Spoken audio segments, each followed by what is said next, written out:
history, philosophy, political science. In the event that you hadn't been paying attention, momentous and unprecedented events have occurred at this university this week.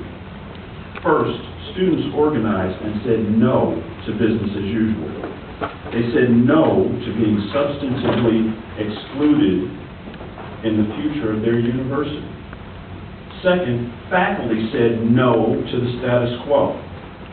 Faculty demanded more of a president than one with an online degree and limited experience in higher education during the last 20 years. Faculty demanded more of a candidate who did little more than recount stories unrelated to the pertinent and important questions asked of him.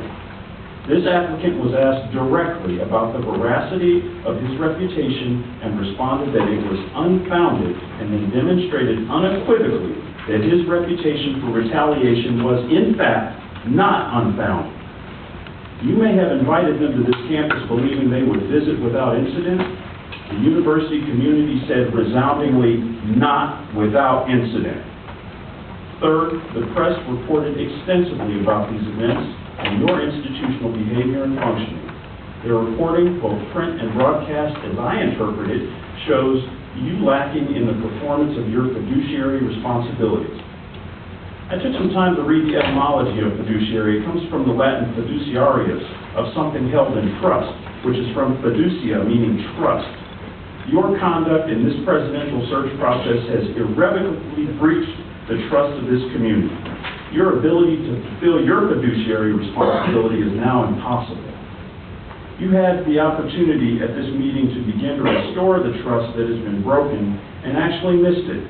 You could have conducted an open discussion of the two applicants in full view of the university. 5 ILCS 120, Section 2 states, and I quote, "The exceptions authorized but do not require the holding of a closed meeting to discuss a subject included within an enumerated exception," unquote. Therefore, this body could have had an open discussion of this matter and chose not to, either because of not understanding the Open Meetings Act or a continued desire to conceal the functioning of the board.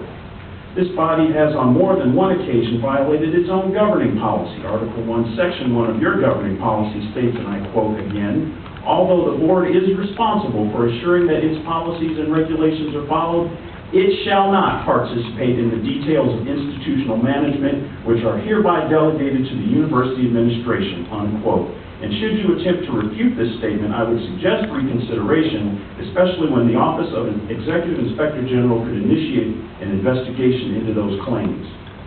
The university demands more of the board now. It's calling for you to truthfully examine your honor, your motivations and personal agendas before you continue with whatever ill-conceived plan you have to foist one of these grossly unqualified applicants on this university. If you are honorable, you will acknowledge that it would be a horrendous injury to this university to appoint either of these feckless candidates. If you are not honorable, if you are driven by your own selfish motivations or are consumed by some unsatiated thirst for power, pursuing Machiavellian agendas that do not serve the higher ideals and aspirations of this institution, I guarantee you will find that path strewn with obstacles you can't yet begin to imagine. The university has said neither of these candidates is fit or deserving to lead this university. Neither of these candidates should be given a minute's more consideration. The university has said neither. Ignore that message at your own peril. I do not purport to speak for the university, the students, or the faculty, and if they believe my words to be true, they will support me in whatever way they believe is appropriate, either by word or deed.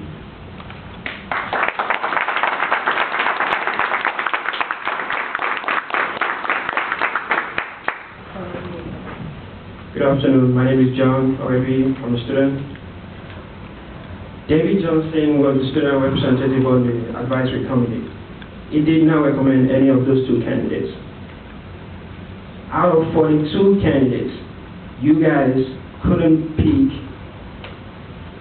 You guys didn't even let them recommend candidates. 12, 5, or 10. They didn't recommend any of those two candidates. I don't understand how you will pick a candidate or consider picking any candidate that wasn't recommended by the advisory committee. You guys have failed the students. for the past 2 years, the past 2 presidents, the bad press.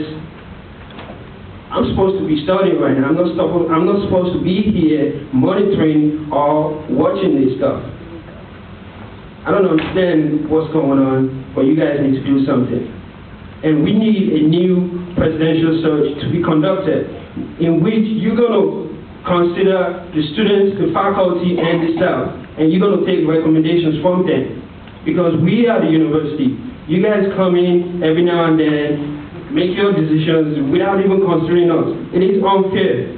It is very unfair.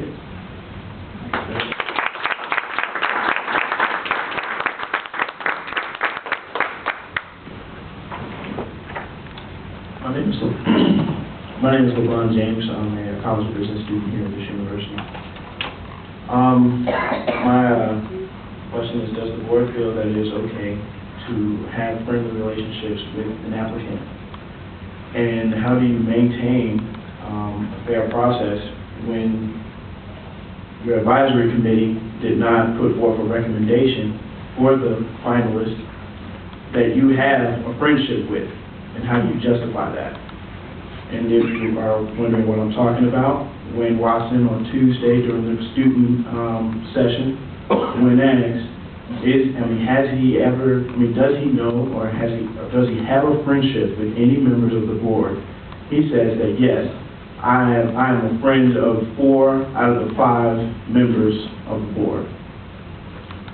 My second question is, has any board member not been able to fulfill their duty by showing up and reviewing all of the materials? And if so, you weren't able to, review all the materials, did you not vote or did you vote?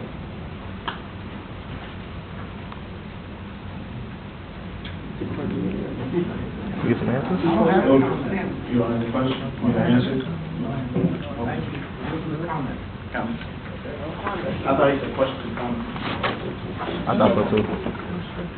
Public and employee comments. But then you said we weren't following the guidelines that were expressed, that were written. I have no comment. No answer to your question. No comment. No comment. Are there any other public or employee comments? If not, we will now go in.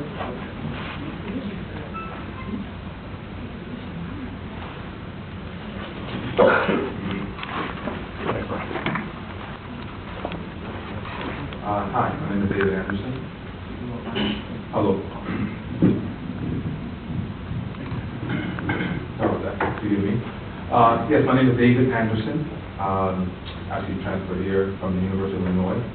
And I wanted to say, first off, is coming from the U of I actually appreciate the communal aspect that CSU has. First off, I was welcomed warmly in College of Business. So far, the faculty has been very nice to me, and a lot of political things going on. But I did want to say that just out of a heart of love is that the words of Dr. King, to be servants, we don't need a college degree or our subject and our verb degree. To be servants, we don't have to be prestigious or have power, but we keep the best interest of the people instead of the self-interest. And I want to encourage everyone here today that when we keep all of us in account, we can do great things together, and we can rise together, because we do rise and fall together. So thank you. Thank you.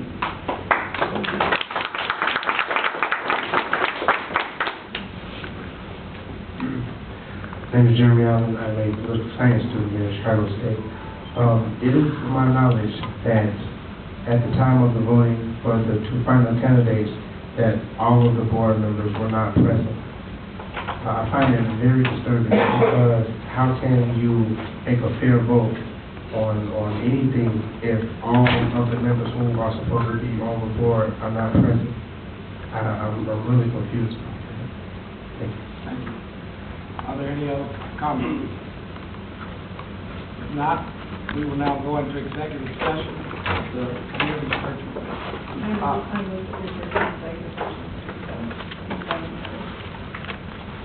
Second. Trustee Hill? Yes? Trustee Sutton? Trustee Penny? Yes.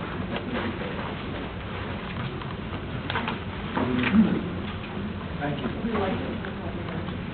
Yes, the advisory committee is